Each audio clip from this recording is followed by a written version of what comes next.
Good afternoon. Had a really good football game on Saturday.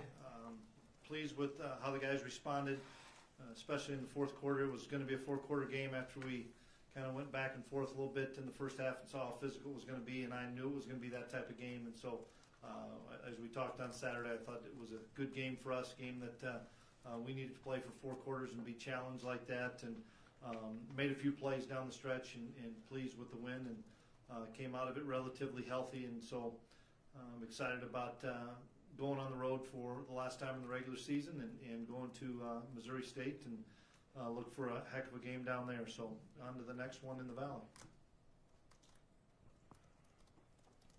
Chris, what's your running back situation as far as health, like Bruce? And yeah, we're hopeful that we'll get more out of Bruce. He played the first quarter, I believe, somewhere in there, 8-10 plays, and felt really good. And then we knew it was going to get fatigued, but he thought he could go, and so he gave us a few snaps. But I think now he didn't re-injury; we just pulled him out. I think he'll be able to give us more. Seth was pretty close to going, and maybe could have gone. Now we're kind of in that four-game rule with him in my mind, and talking to Coach Mess and Seth, and so we elected to hold off another week, and hopefully he'll be able to give us some this week. Ty would be the one that would maybe be questionable. He tweaked his ankle again, and he could go, but we're banged up a little bit there. But we're going to go through this week and see which guys can give us the most. We'll probably take quite a few running backs with us. Has Schofield done any more in your mind? Yes, absolutely. He really has, and I just thought Lance, in talking to Mess, Lance was really running well. And he wanted to continue to feed Lance in the fourth quarter when it was really tight. But we talked at length. I'm really pleased with Adam, and Adam's going to, I think, see some more significant time based on Bruce. Chris, how do you address the guys knowing what you mentioned to us on Saturday, everything in front of you, that you can cinch everything up with the conference on Saturday? Well, I think it's really important that we continue to improve in all three phases and to go on the road. And it says something to go undefeated on the road in the Valley, and that's something that we're going to talk about today with our guys of having the opportunity to go 4-0 on the road in the Valley. Doesn't happen very often. Our guys have a chance to do that, and we have to play really well. We can't assume anything is over with. We can't assume we're just going to walk out there and win. We're going to get beat if we do. They beat a good Illinois State team at home. They play better at home than they have on the road. And I'm looking forward to a really good game. Plus, it's senior day, and there's a lot of emotions with that. And so we have to continue to focus on our play and our preparation on a daily basis. If we do that, we have a chance to be successful. If we take shortcuts and all of a sudden flounder around out there on Tuesday and Wednesday and don't have good days of preparation, we won't be ready to go. Did they do something differently with the quarterback run game to stop Easton? It didn't seem like he was able to get a lot going in that game. Yeah, they did a lot of stunts inside with their defensive tackles that we really had a difficult time picking up, Mike, and those two kids are really good players, and they played well on Saturday, and that was the biggest issue we had was blocking those two interior guys. And then the kid that's always been a really good football player for him, I'm a big fan of, his number 42. He's all over the field. I mean, he runs things down. He plays so hard. He's played in a national championship game. He's just a competitive guy that he's fun to watch. How valuable is a game like that for your team with the expectations you guys have for the rest of your season, to have a good battle like that? Well, it's important because we're going to find out an awful lot about where we're at physical-wise. I mean, we're going to have some guys sore and beat up, and we haven't been sore and beat up since early October. So we're going to have some guys that played 65, 70 snaps that are going to be beat up to see how they respond, as well as just the adversity you face. You're up 7-0. We have a punt blocked, and they have it 1st and goal, and we're able to keep them from scoring. And then they score and tie it at 7, and in the fourth quarter, and our offense marches it right down and gets a big score to answer that, and then we get a big stop and get the field goal. And so all those things I thought will help our team moving forward if we learn from the adversity that we face and continue to strive to get better, because we have to continue to improve. Greg looked noticeably physically better on Saturday, I think, than all season. Have you noticed a progression in his quick twitch is that from even week one? Yeah, no, I think he's getting stronger for sure. I also know that there's a number of sets where they're trying to chip and double him. I think they were in an empty set, but it's really not empty. They got a back or a tight end right off the edge of where Greg's at. They did the same thing with Tuska a little bit. It opens up some things for Stanley and Caleb. But no, I thought Greg was really excited about playing this one. He knows how big this game is every year. He missed it last year, but he was on the trip with us last year, and it was once he knew it was going to be a quarterback run game, the kid was going to hang on to it. He was going to make some plays. Is the team feeling the effects of that early bye week, or is that just kind of a non-factor at this point in the season anyway? Well, you were going to play 8 in a row. We just happened to play 10 in a row once it's all said and done. And obviously there's definitely some fatigue, probably as much mentally as there is physically. We're aware of that as coaches. We talk about it a lot. We talk to the captains. I give them a big voice, the captains, because I trust all 6 guys. They're going to tell me how their bodies feel. We've cut some things back. Kramer's done some things in the weight room from a maintenance schedule-wise rather than in getting their bodies back. We feed them on Tuesday night a really good meal after practice and stuff. So we're conscious of it, but it's a grind for everybody. It doesn't matter what level you're at in football. It's a grind for everybody. We have to, we see the finish line, but we've got a lot of work to do before we get to that finish line. What are some of the things that you do to try to combat the mental fatigue? Cut things down on time more than anything. Just being out there, out at practice. We have more meeting times, a little bit more walkthrough times. We try to get up and move around a little bit in between walkthroughs and meetings, but you're not out there on the field as much. And then, the guys just taking care of their bodies, getting an extra cold tub, hot tub, getting an extra stem or massage just to try to ease their mind a little bit. And but they also know a lot of these older kids, they've been through the grind before. They know that we're on week 10 now. I mean, they know that what's in front of them. 2 of the teams in the committee's top 10 lost on Saturday. We talk about it every year, but there's tremendous parity. How has this group been able to avoid that? Well, we talk about it a lot. I mean, we're not going to shy away from it. And we talked in the summer when I had dinner with the seniors. These guys thought they had a chance to have a special football team. And obviously our number one goal has always been to win the Missouri Valley Conference and never get ahead of yourself. Don't ever take an opportunity to play for granted. And you look at a lot of seniors that have lost playing time due to injuries. They're never looking at, boy, we have senior game 2 weeks from now, or boy, potentially the playoffs are going to start after Thanksgiving or whatever. Our focus is going to be on Missouri State, just like last week it was on Youngstown State. Does it guarantee a victory? No, but I know that they're keeping all those freshmen, sophomores engaged all week long to say we've got to play our best football to have an opportunity, and anybody can beat anybody. And we've got some great juniors that have played a lot of football as well. So you combine the seniors and the juniors, they're on a mission. Chris, what do you think about your defense getting off the field? 32% of the time teams are only completing on 3rd down, 50% on 4th down. What's been?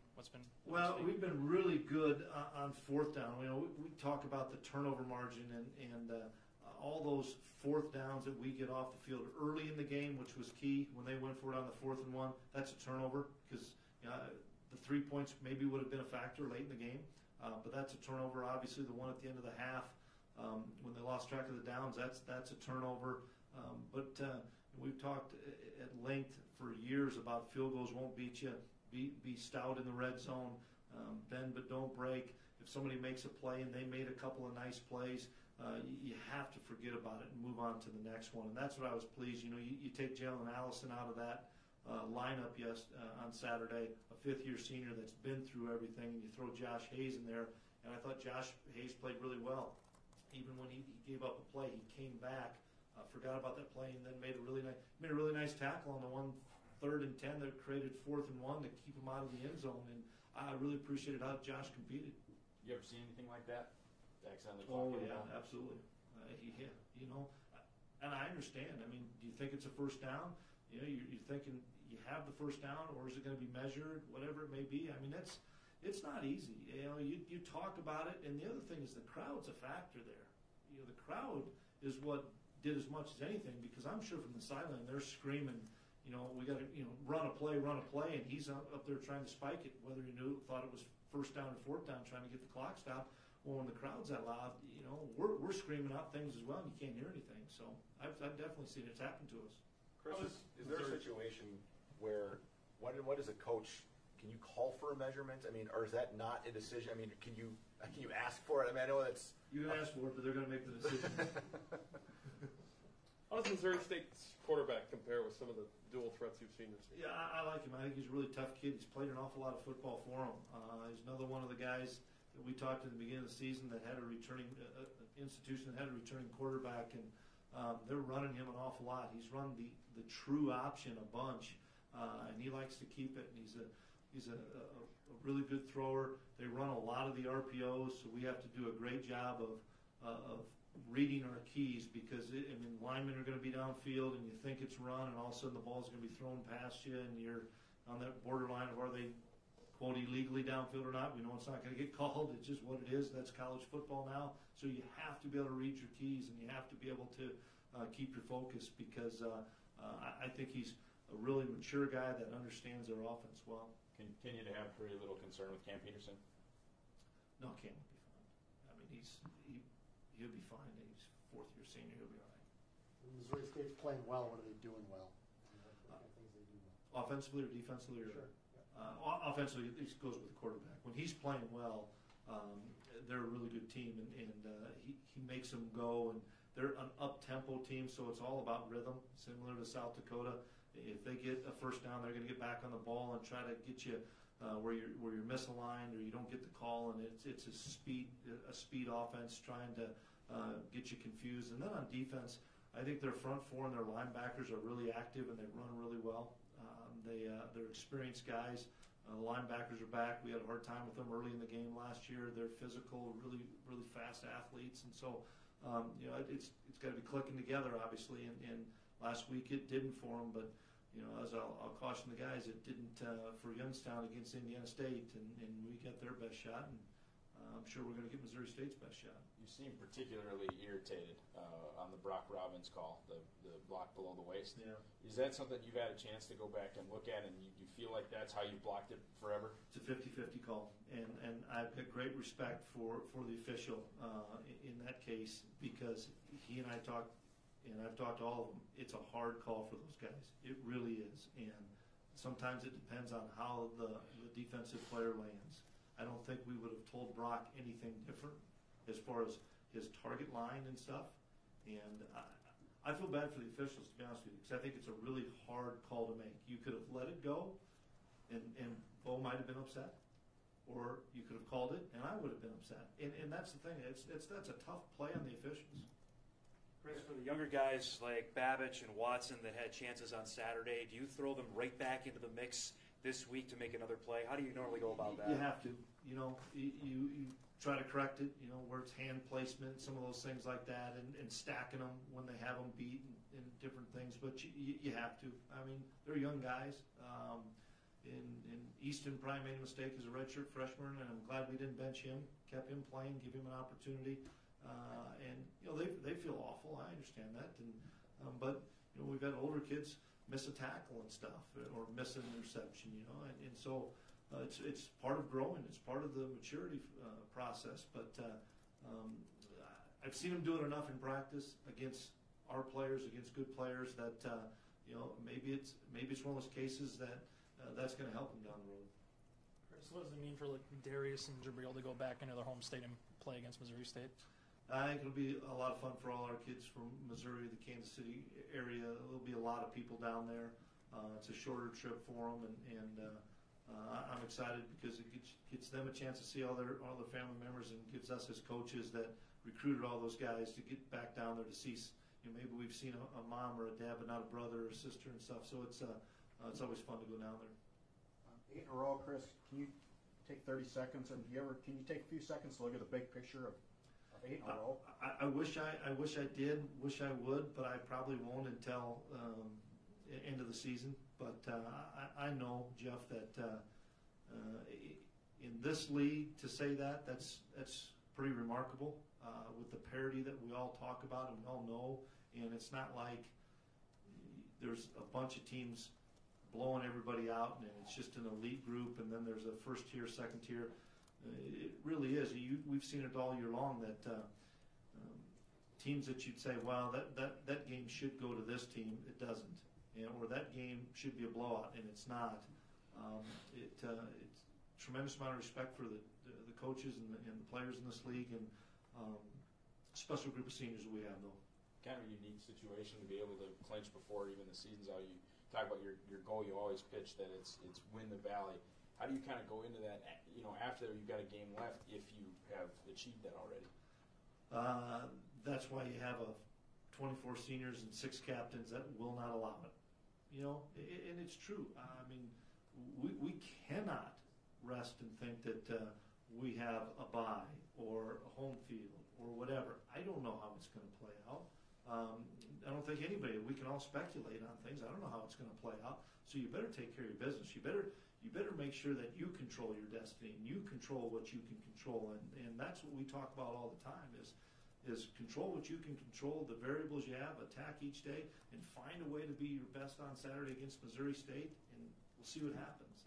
And we cannot look ahead. If we do, guys, I promise you we will lose this game. If we look ahead, we will get beat. Do you think it's more promising seeing, undefeated, a 0 in the loss column, compared with how much the Valley teams have been beating themselves up? Say that again? Just with how much parity it is, there's that big gap between you and second place. Yeah, we've been fortunate. We've played well, and I take that to on the road. We've won a couple of really tough games on the road that have tripped up people, and we've held serve at home. And everybody talks about you should be able to win at home. Well, we've had two of our toughest games at home because people are getting used to the environment maybe at home. And then on the road, it's hard to go to Western Illinois. We played one of our best football games at Western Illinois. It's hard to go to Northern Iowa. Our guys were really focused that game. So you have to, I can credit the assistant coaches for doing a phenomenal job, but I look at those 6 captains that we have and all those upperclassmen, just watching those guys, and Matt Larson's on the road with us. He watches those guys. I mean, you talk about a locked-in group of guys that are challenging each other every day, all day long about, hey, you got to be your best, and talking about the game plan. And there's not a lot. We have fun and laugh and stuff, but when it's time to lock in, our guys lock in. So you said a lot of running backs. Is that Clark too? You taking him? We'll probably take Sabian just because I don't know if I'll be able to give anybody a definitive answer on Seth or Bruce by the time Saturday gets here. I also have concern if it's going to be 40 degrees and we got hamstring guys. Chris, you started hitting Missouri more over the last few years. How much has that opened up now, especially the success you have with Darius and Jabril, like you mentioned, to get back into that state going forward? Yeah, we'll continue to recruit down there similar to we will Florida. I mean, it's an area we're going to try to find 2 or 3 guys each year. It's not immediately in our footprint, but with the success that some of the guys have had, whether it's, you could date back to Brian Shepard from Kansas City and Matt Plank from Kansas City. We've had some good players from down there, and then those kids go back home and say, shoot, this is a good place. And, now we're getting on the Missouri side with Blue Springs, with Shep, and, the Raytown area with the Cox brothers. It's good football down there, and with all the TV coverage and social media and stuff, you can hear and find out a lot more about NDSU. Are you still paying attention to a 4-game thing with Jasir Cox? No. Did you check out the rankings last week, the top 10? I did. What were the rankings? Were we first? You were first, yes. How about that? Yeah, you were. You didn't pay any attention other than that, though? No, I assumed we were going to be first, but I couldn't tell you who was second or who was 10th. But I think it'll probably change. I hope we're still first this week. Are we doing a ranking?